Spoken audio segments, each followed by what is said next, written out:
పల్నాడు జిల్లా చిలకలూరుపేట పట్టణంలోని modern shopping కాంప్లెక్స్కు RTC అధికారులు నోటీసులు అందించారు.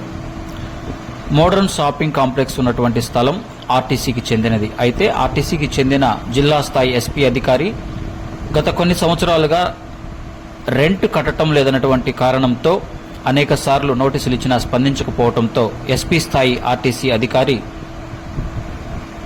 మోడర్న్ కాంప్లెక్స్కు ఆ కాంప్లెక్స్లో ఉన్నటువంటి షాప్స్ వద్ద నోటీసులు అంటించడం జరిగింది.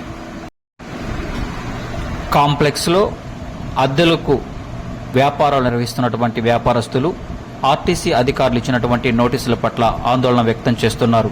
ఎప్పుడు ఏమవుతుందోనని తెలియని పరిస్థితుల్లో ఉన్నామని వ్యాపారస్తులు తెలియజేస్తున్నారు. పూర్తి సమాచారం కోసం చిలకలూరుపేట ఆర్టీసీ డిఎంను Max9 న్యూస్ ప్రతినిధి సంప్రదించగా వివరాలు తదుపరి వెల్లడిస్తామని తెలిపారు.